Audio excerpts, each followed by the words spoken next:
Am I a homosexual? No. Next question. Are you sure? He's writing these questions. No, I'm joking.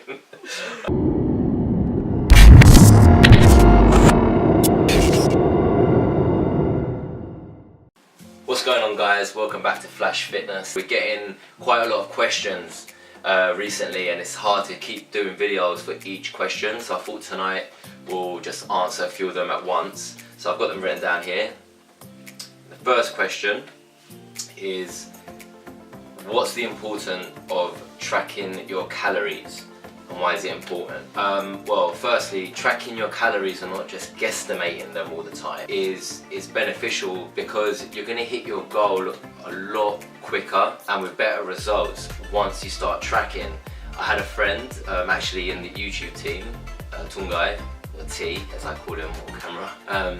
He was thinking that he was hitting his calories to build muscle and to bulk. Then I told him he needs to track his calories because he wasn't putting weight on that he wanted to put on. When he started tracking them, he realized he was way under 500 to 700 calories under what he needs to eat per day to build muscle. So as soon as he started tracking, he tweaked things up with his diet, added an extra meal, and now he's back on track to reaching his goal. And I'll go a step further. So not just track your calories, you need to track your macros, your macronutrients, which are your fats, your protein, and your carbs. That's what macros are. So don't just track what calories you're taking, because you might be getting them all from fat, or you might be getting them all from your carbs or from protein.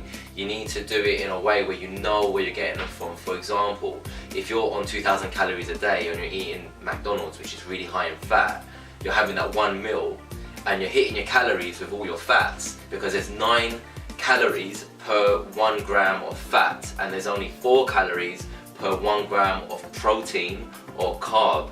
Does that make sense? So the cleaner you eat, the more food you have to eat to hit your calorie intake for the day. So that's why you got to monitor that too. And I use an app called MyFitnessPal. So I'll put the link in the description where you can download MyFitnessPal from, which is amazing. It's what everybody uses. All my clients are on MyFitnessPal, and that's how they track the calories and the macronutrients. So yeah, that's your question answered, I hope. Alright, so next question. Okay, it's a good question. What are my training splits? And we've spoken about splits before and what they are, your workout splits, and that's basically which body parts you train per day. And again, it's all to do with your goals, right? So when my goal was sort of springtime last year to build muscle, it was I used to bulk. So Mondays was chest and tries, Tuesdays was legs, Wednesdays shoulders, Thursdays was back and buys, and Fridays was my accessory day, I call it. So it was my a second time on my arms, or whenever I want to grow quicker, I would hit that muscle twice in the week. So sometimes I split my legs up into 2, so quads and calves, and then on a Friday or a Saturday, maybe I'll have a rest day in between, I'll do hamstrings, glutes and calves again, so I'll hit my calves twice during the week, and I'll split my legs up and concentrate on my leg muscles a little bit more than my upper body, so they can catch up. Just from all the running I've done as a boxer, obviously your muscles won't grow as much. So that was my splits when I was bulking.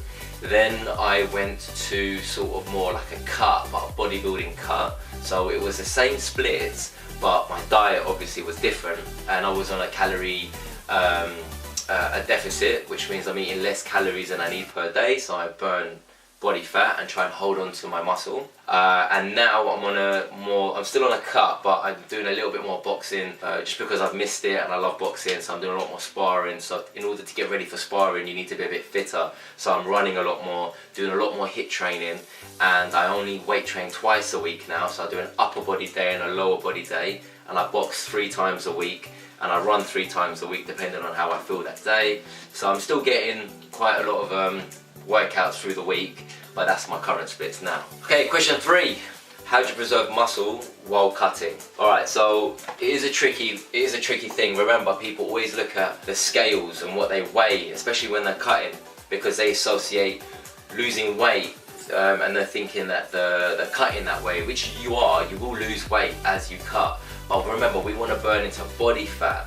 And in order to hold on to the muscle you've created through the bulk cycle that you've done, so if you've done 3 months of bodybuilding, you don't just want to give that all away by cutting all your calories and burning into your muscle and your fat. You want to keep, in order to preserve the muscle, you need to keep your protein high. So always, every meal, every few hours, you need to have about 25, it depends on your body weight, around 20 to 30 grams of protein every 2 to 3 hours. So you keep feeding your muscles so they don't lose mass. And also, you need to still do your weight training.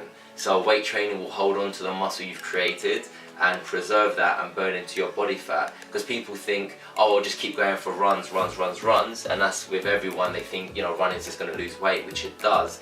But remember, it will lose fat, muscle, and water when you do things like that. So you need to weight train, still lift heavy, and diet. But remember, diet with only a deficit of 200 to 300 calories per day, and that's how you'll hopefully preserve muscle. And remember, little every week. So maybe if you've lost a pound a week or 2 pounds a week max, that's fine. You don't want to lose more than that, or you definitely will be losing muscle. Next question. Okay, should you do cardio before or after weight training? That's a good question, and what do you do with that? So I tend to believe, and when I've been training, and I've been training for the past 15 years, that when you do cardio, you're going to become lethargic because you're sweating quite a lot, and in that sweat are your electrolytes coming out of your system with your water. And when you drink water to replenish your the water in your body and rehydrate, you're still not putting electrolytes into your system, and you're going to feel weaker. So if you do like a 45-minute jog, or you do a half an hour jog, or whatever your cardio is, and then you try lifting weights, you're not going to have the strength to lift what you're capable of doing on a day that you don't do cardio. So my personal preference, if you can't do cardio on a separate day and you want to fit it all into the one training session, I'll do it after. So unless it's legs, unless you're training legs, then maybe I probably wouldn't do cardio that day, because legs take a lot of energy to lift those weights. So my personal preference would be cardio after your weight training. Alright guys, that's just what I've learned through the years. What was the biggest mistake you made when you started your training career? Alright, so I'm guessing that's when I started working out when I was younger, when I first stepped into the gym, and that was in Turnpike Lane, when I was like 15, 16 years old. The biggest mistake I made is I didn't really know what I was doing when I was in this. I was doing every machine, and I see a lot of people do this today. Literally, they go to everything. They see someone doing a workout and they go and copy that workout, whether it's the biceps or the chest or legs. I was literally every day training every machine that I saw in the gym, and then I'll do, spend an hour and a half there, then go home. And obviously that's not really the correct way to do it, and later on I found that out. I'll carry on with this question. I'll add a question to this, which would be with food. So when I was younger as well, I thought that, 1 day a week of eating a lot of food, I'll put weight on. And I always used to have a steak on a Thursday. I'd go to the butcher's and get a lean piece of steak and eat it. Remember, I was very young. I was like 16 years old. I didn't have lots of money to spend on meat all the time. And I thought I was going to grow because I was eating that steak meal every week.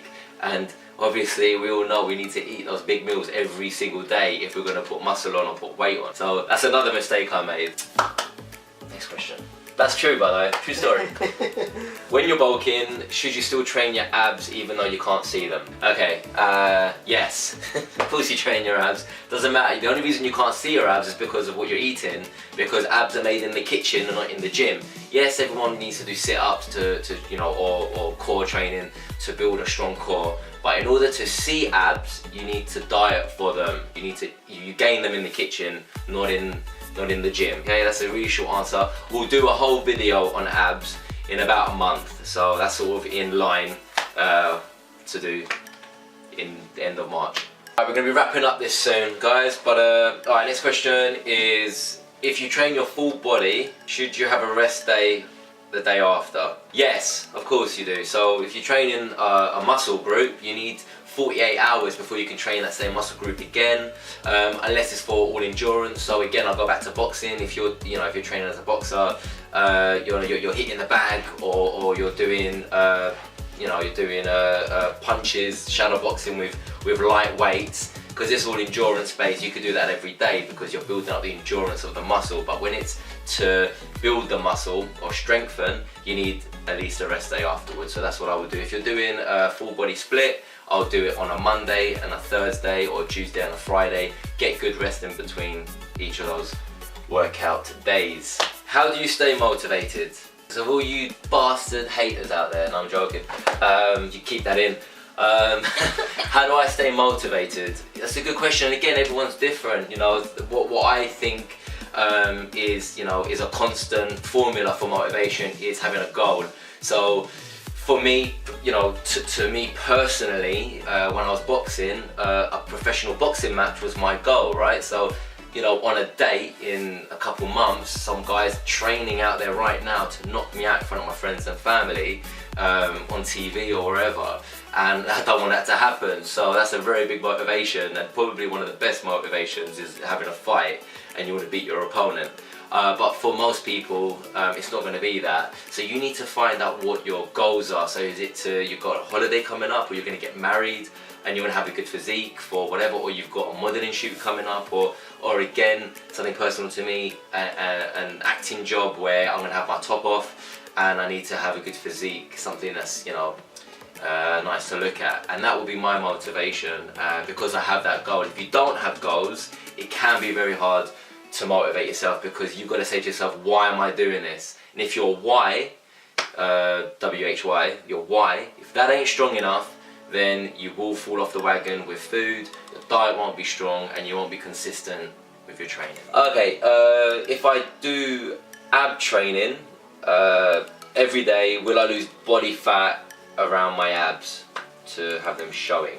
Okay, that's a very, very, very common question and a very big misconception about when showing your abs. And I will talk about abs again because it's really important to everyone to have the abs showing, especially as guys, on a flat stomach for girls. But no, you can't train your abs to have your abs showing. I mean, you can train them to get bigger or more toned, and maybe they'll push against the fat on the stomach to maybe reveal themselves a little bit. But again, abs are made in the kitchen, just like other body parts.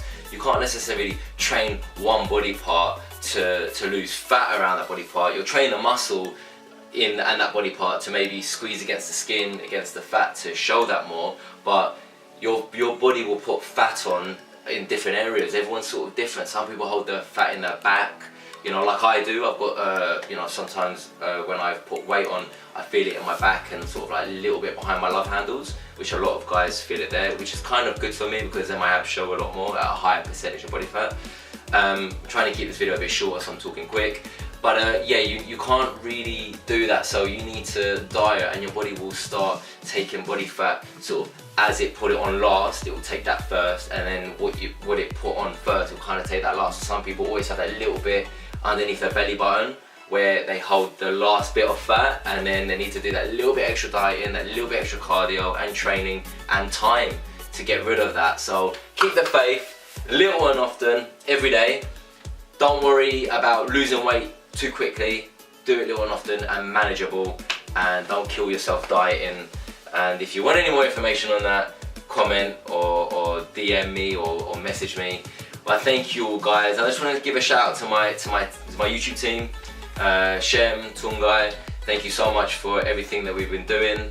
It takes a long time to do these videos, and we put a lot of effort into it. So if you can like and subscribe, that'd be fantastic. Let's try and get to 200.